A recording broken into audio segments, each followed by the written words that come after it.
वजीर आजम के ओहदे के लिए नामजद नरेंद्र मोदी ने राजघाट पर बाबाए कौम महात्मा गांधी को पेश किया खराज अकीदत। सदैव अटल स्मारक पर अटल बिहारी वाजपेयी को नजर किए गुलाए अकीदत। वार मेमोरियल में शहीदों को किया सलाम। आज शाम 7:15 पर राष्ट्रपति भवन में होगी हलफ बर्दारी की तकरीब।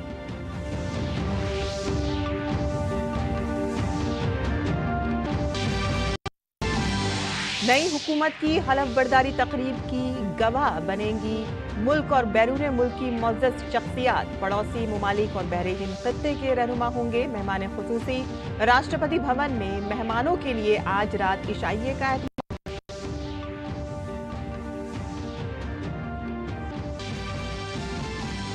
हलफ बर्दारी तकरीब के मद्देनजर दिल्ली में जमीन से आसमान तक कई सतह पर सिक्योरिटी के सख्त इंतजाम। अगले 2 रोज राजधानी में नो फ्लाई जोन और हुक्म इम्तनाई नाफिज। राष्ट्रपति भवन और बड़े बड़े होटल से लेकर चप्पे चप्पे पर तैनात सिक्योरिटी एहलकार।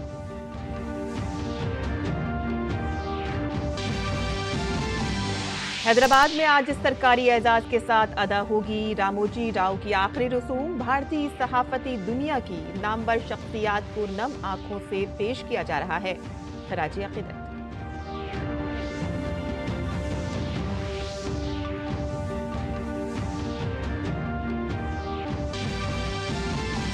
T20 क्रिकेट आत्मिकत के पहले मैच में वेस्टइंडीज ने युगांडा को दी शिकस्त। वहीं शाम को होने वाले मुकाबले में भारत और पाकिस्तान होंगे आमने सामने।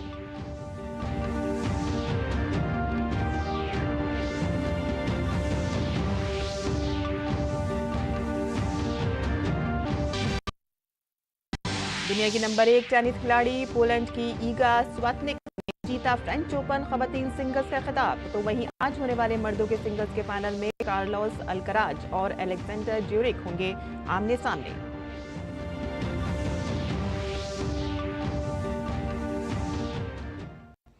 आदाब नाज़रीन, खबरनामे में आपका इस्तकबाल है। मैं हूं साइमा खान। अब खबरें तफसील से। नरेंद्र मोदी आज मुसलसल तीसरी बार मुल्क की बाग दौड़ संभालेंगे। एनडीए हुकूमत शाम 7:15 पर राष्ट्रपति भवन में हलफ लेंगे और जिसकी क़यादत नरेंद्र मोदी करेंगे। नरेंद्र मोदी 2014 के बाद से मुसलसल वजीर आज़म के तौर पर तारीख रकम करने जा रहे हैं। हलफ उठाते ही नरेंद्र के पहले वजीर आज़म पंडित जवाहरलाल नेहरू के रिकॉर्ड की बराबरी कर लेंगे।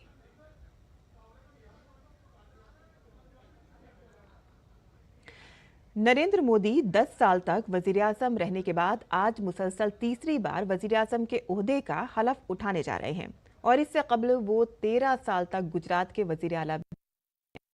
इस तरह मजमूई तौर पर वो 23 साल तक रियासत और मरकज में इक़्तिदार में रह चुके हैं, जो कि अपने आप में एक रिकॉर्ड है। तो वहीं दूसरे रहनुमा जो सबसे तवील मुद्दत तक इक़्तिदार पर फायज रहे वो मुल्क के पहले वजीर आज़म जवाहरलाल नेहरू थे। हालांकि वो किसी रियासत के वजीर आला नहीं थे, लेकिन मुल्क के पहले वजीर आज़म बन गए। उन्होंने कुल 6130 दिन मरकज में इक़्तिदार संभाला। मुल्क की आज़ादी के बाद उन्हें वजीर आज़म बनाया गया। नेहरू 1947 से 1964 तक मुसलसल भारत के वजीर आज़म रहे। वो 16 साल 286 दिन इक़्तिदार पर फाइज थे।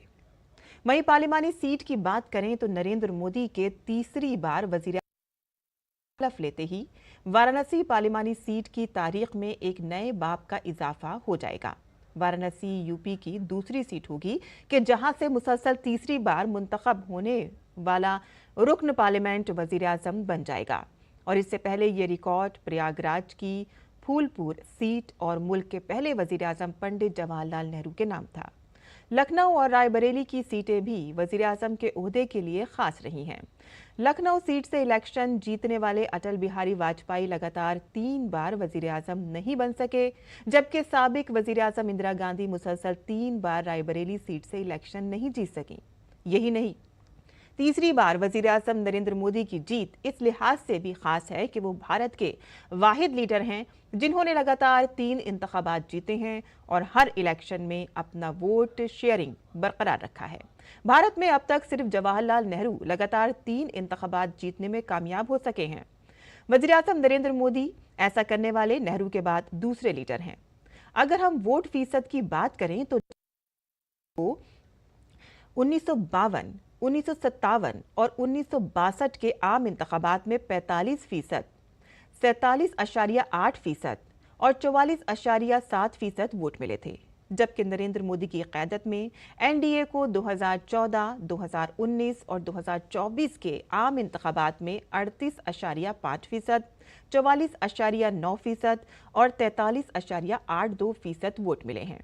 1952 में होने वाले पहले आम इंतखाबात के मुकाबले में 1957 में होने वाले दूसरे आम इंतखाबात में नेहरू के वोटों की शरह में इजाफा हुआ, लेकिन 1962 तक नेहरू की मकबूलियत में कमी आई, जिसकी अक्कासी 1962 में होने वाले तीसरे आम इंतखाबात के नताइज से भी जाहिर होती है। तीसरे आम इंतखाबात में नेहरू का वोट फीसद 1952 से भी नीचे चला गया और इस लिहाज से वज़ीर-ए-आज़म नरेंद्र मोदी की जीत इसलिए भी अहम है क्योंकि वज़ीर-ए-आज़म मोदी भारत के वाहिद लीडर हैं जिन्होंने लगातार 3 इंतखाबात जीते हैं और हर इलेक्शन में अपना वोट शेयरिंग भी बरकरार रखा है।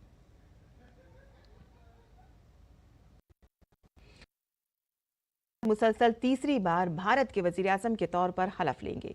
हलफ बर्दारी से कबल वज़ीर-ए-आज़म महात्मा गांधी की समाधि राजघाट पहुंचे और बाबाए कौम महात्मा गांधी को खिराज अकीदत पेश किया।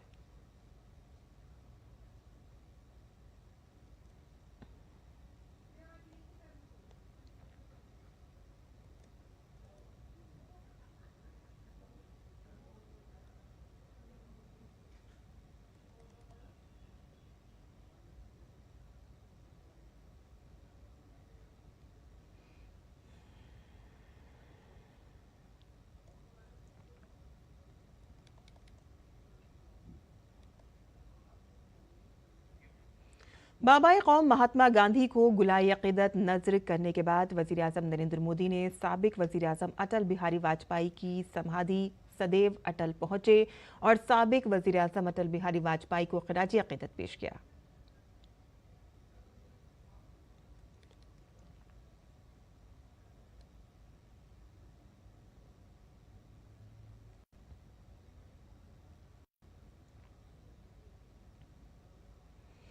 और इसके बाद वज़ीर-ए-आज़म नरेंद्र मोदी ने नेशनल वार मेमोरियल में शहीदों की बहादुरी और शुजाअत को सलाम पेश किया। वज़ीर-ए-आज़म ने विजिटर्स बुक में अपने ख्यालात दर्ज किए।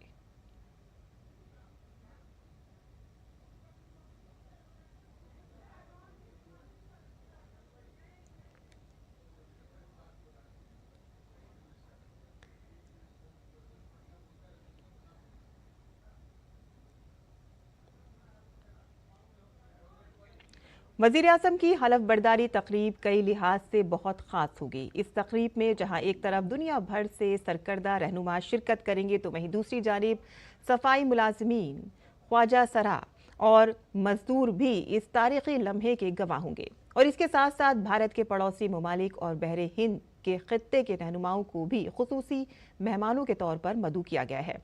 भारत की पड़ोस पहले पॉलिसी के साथ देखा जा रहा है और सागर पॉलिसी को आला तरजीह दी जा रही है।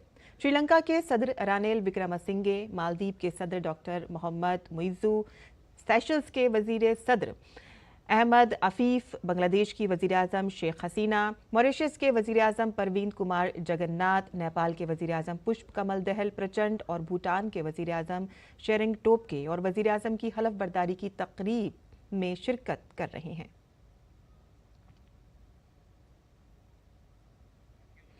दारुल हुकूमत दिल्ली आज एक किले में तब्दील हो गई है। हलफ बर्दारी की तकरीब के लिए दारुल हुकूमत दिल्ली के लिए जमीन से आसमान तक सख्त हिफाजती इंतजाम किए गए हैं।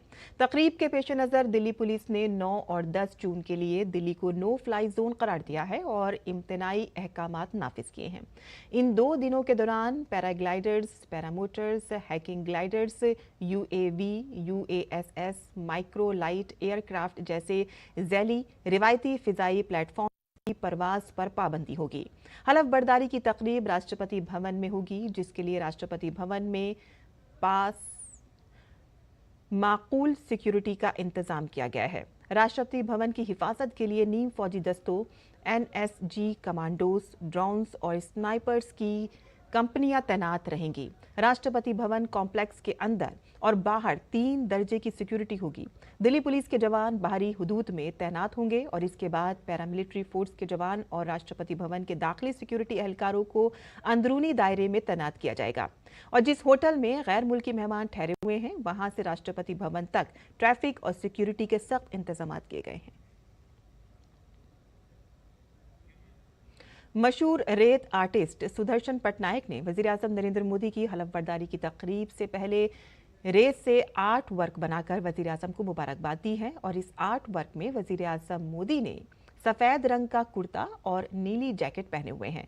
वजीर-ए-आज़म गले में क्रीम कलर की भूरे रंग की धारियों वाला गमछा डाले हुए हैं और इस आर्ट वर्क में दाएं जानिब 3.O और नीचे नीले रंग में विकसित भारत लिखा हुआ है।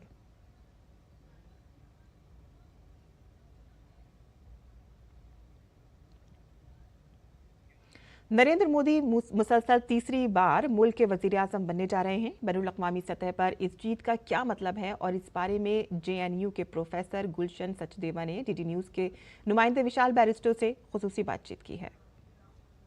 प्रधानमंत्री नरेंद्र मोदी का तीसरी बार प्रधानमंत्री बनना, वो भी लगातार तीसरी जीत के साथ, क्या मायने रखता है भारत के लिए अगर हम अंतर्राष्ट्रीय स्तर की बात कर रहे हैं तो।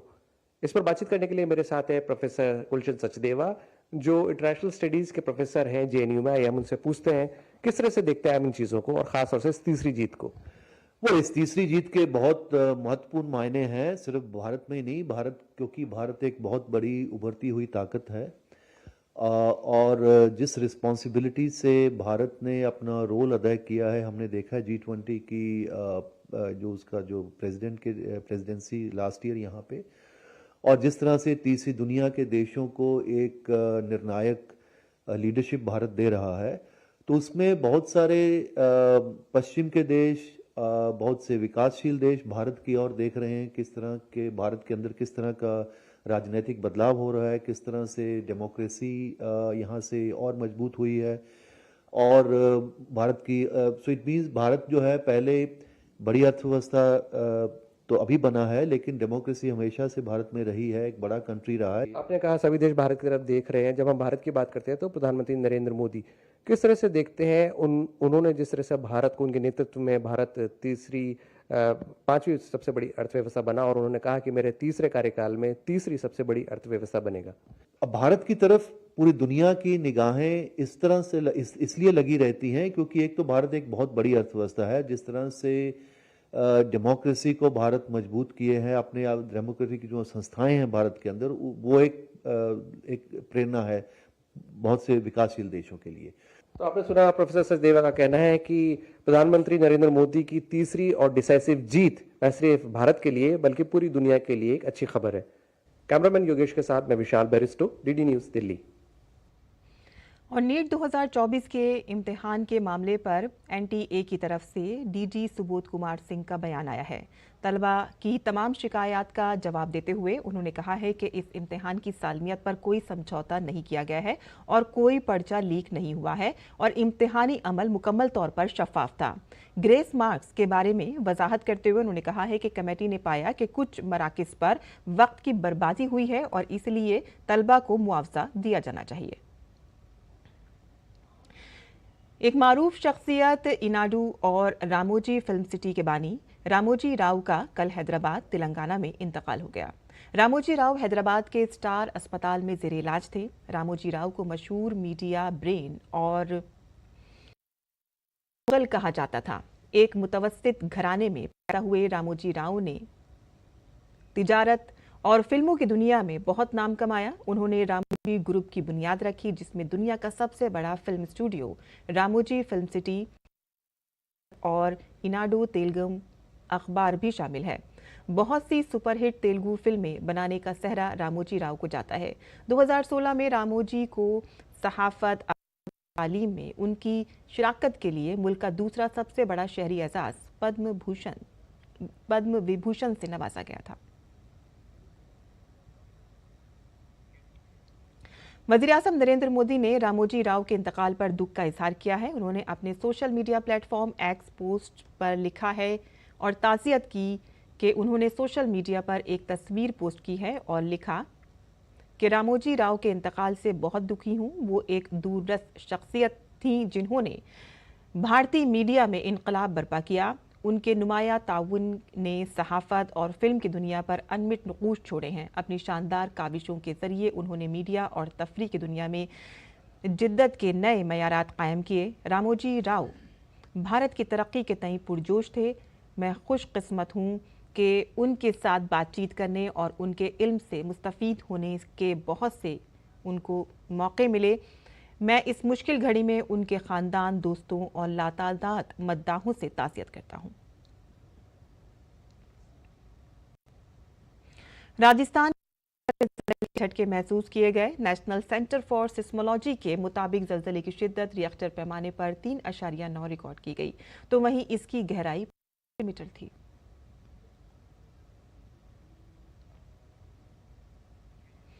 मुल्क के मुख्तलिफ हिस्सों में मौसम के मुख्तलिफ ताज़ीरात देखे जा रहे हैं। बाज़ मकामात पर शदीद गर्मी है तो कहीं लू से लोग परेशान हैं, तो बाज़ मकामात पर तूफ़ान और बारिश ने लोगों को गर्मी से राहत दी है।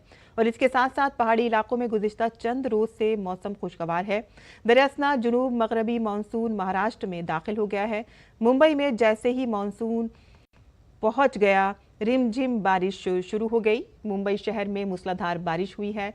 महाराष्ट्र में जुनूब मगरबी मानसून की आमद के बाद रियासत के कई हिस्सों में चिलचिलाती गर्मी कम हो गई है और लोगों को गर्मी से राहत मिली है। तो वहीं मूसलाधार बारिश के बाद अलका चौक पर भी पानी जमा देखा गया और जिसके बाद लोगों को आमदोरफ्त में शदीद परेशानी का सच्ची हरारत में 2 से 4 डिग्री तक इजाफे का खदशा है। महकमे मौसमियात ने आज बिहार के 4 अजला बांका, भागलपुर, जमुई और मशरक़ी चंपारण में गर्म लहर का ऑरेंज अलर्ट जारी किया है। तो वहीं जुनूबी बिहार और शुमाली बिहार गर्म लहर की जद में है और इस हवाले से कई अजला में हीट वेव का येलो अलर्ट जारी किया गया है। आज से कह सकते हैं अगले 3 से 4 दिनों तक बिहार के अधिकांश भागों में, विशेषकर नॉर्थ ईस्ट पार्ट को छोड़ दें तो तापमान सामान्य से 4 से 5 डिग्री सेंटीग्रेड ज़्यादा हो सकती है। इसके कारण से कई जगहों पे इसमें heat wave like condition prevail कर सकती है। इसके साथ साथ जो रात का तापमान है उसमें भी बहुत ज़्यादा कमी नहीं होगी। इसके कारण से जो डिस्कम्फर्ट का जो टाइम है वो करीब बढ़ सकता है। और दिल्ली में पानी की शदीद किल्लत है। लोगों को पानी के लिए काफ़ी मशक्क़त का सामना करना पड़ा है। हर रोज़ दिल्ली के कई इलाकों से पानी के लिए तरस रहे लोगों की तस्वीरें सामने आ रही हैं। दिल्ली के ओखला विहार फेज़ 2 की भी यही हालत है। यहाँ जैसे ही टैंकर संजय कॉलोनी में पहुंचा, लोग शदीद गर्मी में पानी भरने के लिए काफ़ी मशक्क़त करते हुए नजर आए और इस शदीद गर्मी में मयूर विहार के लोग भी अपनी प्यास बुझाने के लिए बर्तन उठाए सड़कों पर कतारों में खड़े हुए नजर आए। लोगों की शिकायत के बावजूद भी इसका हल न होने पर दिल्ली सरकार के तई लोगों ने अपनी नाराजगी का इजहार किया है। मेरा नाम जितेंद्र है और ये संजय कॉलोनी की हालत आप देख रहे हो किस तरीके से पानी की समस्या हो रही है। पब्लिक पीछे लाइन लगाए हुए खड़ी है। मुल्क के कई शहरों और जंगलात में आग लगने के वाकयात में मुसलसल इजाफा हो रहा है। जम्मू कश्मीर में राजौरी के मनूरगाला रेंज के जंगलात में आग लग गई है। इतलात मिलते ही महकमा जंगलात के एहलकार और फायर ब्रिगेड का अमला मौके पर पहुंच गया। फिलहाल आग बुझाने का काम जारी है और इस बार शदीद गर्मी के बाइस जंगलात में आग लगने के वाकयात में इजाफा हो रहा है। हर रोज आग लगने से जंगल के साथ साथ जंगली जानवरों को भी नुकसान पहुंच रहा है। और अब पेश है दिल्ली से शाया होने वाले उर्दू अखबारात का मुख्तसर जायजा।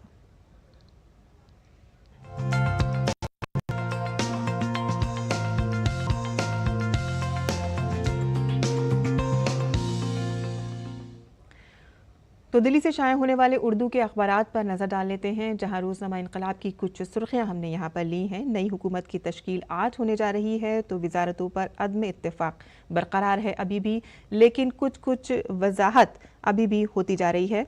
तो वाज़ेह रहे कि आज हुकूमत की तश्कील तय पाएगी। आगे बढ़ते हैं। वाज़ेह है कि कल दिल्ली में कई जगह पर आग के वाक़यात रूनुमा हुए और इसी हवाले से नरेला और शाहीन बाग में आतिशज़दगी के वाकयात पेश आए, जिसके बाइस से 3 अफराद हलाक हो गए हैं और 2 जख्मी बताए जा रहे हैं। बता दें कि शाहीन बाग के 40 फुटा रोड पर 3 रेस्टोरेंट जलकर खाक हो गए हैं। आगे बढ़ते हैं, बैनुल अक़वामी खबरों की बात करते हैं। दौरान हज सियासी नारों से परहेज करें, अहकाम ने आज़मीन हज को खबरदार किया है। आगे बढ़ते हैं, फिलिस्तीनी बच्चों के कत्लेआम पर अक़वाम मुत्तहिदा ने इसराइल को ब्लैक लिस्ट कर दिया है। और यहाँ खबर है, शदीद गर्मी, फिलिस्तीनी बच्चों के कत्लेआम पर अक़वाम मुत्तहिदा ने इसराइल को ब्लैक लिस्ट कर दिया है।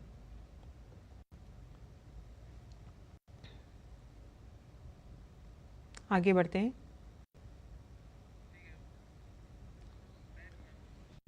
तो ये थी अखबारात की सुर्खियां।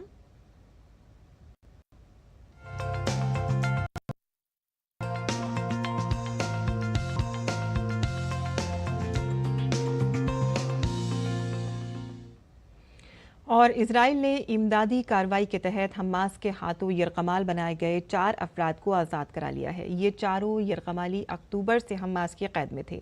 रेस्क्यू ऑपरेशन के बारे में मालूमात देते हुए इसराइल के वज़ीर आज़म ने कहा है कि इजरायली हुकूमत रिहाई के लिए पुरअज़्म है।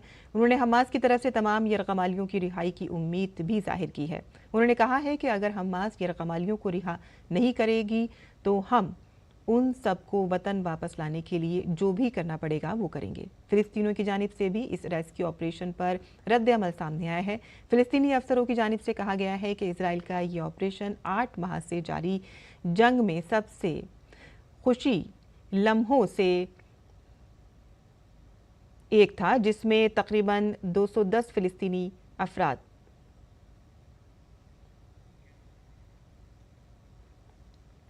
और खेल की खबरों में T20 क्रिकेट आलमी कप में वेस्टइंडीज़ ने युगांडा को शिकस्त दे दी है और इस मैच में वेस्टइंडीज़ ने टॉस जीतकर पहले बैटिंग जीत के लिए 174 रन का हदफ दिया। हदफ का पीछा करने उतरी युगांडा की टीम 12 ओवर में 39 रन बनाकर आउट हो गई। वहीं T20 आलमी कप में आज भारत और पाकिस्तान की टीम न्यूयॉर्क के मैदान पर आमने सामने होगी। ये 8वीं मर्तबा होगा कि जब T20 आलमी कप में भारत और पाकिस्तान एक दूसरे के आमने सामने होंगे। हालांकि अदद-ओ-शुमार और कारकर्दगी के मुताबिक भारतीय टीम मजबूत नजर आ रही है। मौजूदा आलमी कप में पाकिस्तान को अपने पहले मैच में अमेरिका से शिकस्त का सामना करना पड़ा था, तो वहीं भारतीय टीम ने अपने T20 आलमी कप मुहिम की शुरुआती आयरलैंड के खिलाफ जीत से की थी। ऐसे में आज जहां भारत की नजर अपनी दूसरी जीत पर होगी, तो वहीं पाकिस्तानी टीम टूर्नामेंट में अपनी पहली जीत की तलाश में मैदान पर उतरेगी। फ्रेंच ओपन में आज मर्दों के सिंगल्स का फाइनल मुकाबला होगा। फाइनल मैच में स्पेन के नौजवान टेनिस खिलाड़ी कार्लोस अल्कराज और जर्मनी के अलेक्जेंडर ज्वेरेव आमने सामने होंगे। तो वहीं पोलैंड की ईगा स्विएटेक ने फाइनल मैच में इटली की जेमसन पाओलिनी को शिकस्त देकर खिताब अपने नाम कर लिया है। फाइनल मुकाबले में इटली की जैस्मीन पाओलिनी को 2-6-1 से शिकस्त दी। स्विएटेक के करियर का ये 5वां ग्रैंड स्लैम खिताब है। ओपन का खिताब जीतने में कामयाबी हासिल की है।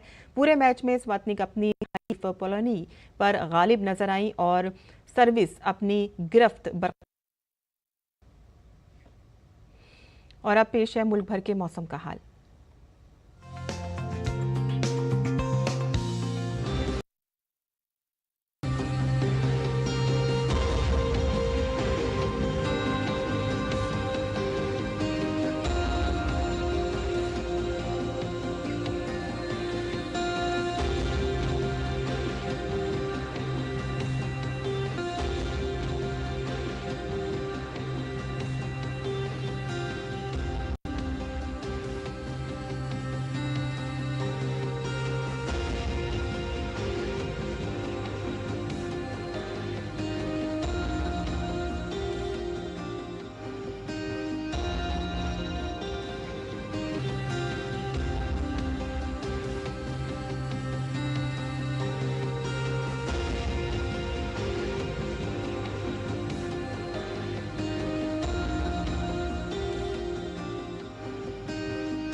और इसी के साथ ही खबरनामा ख़त्म पजीर होता है। हमारी पूरी टीम को दे इजाज़त। आदाब।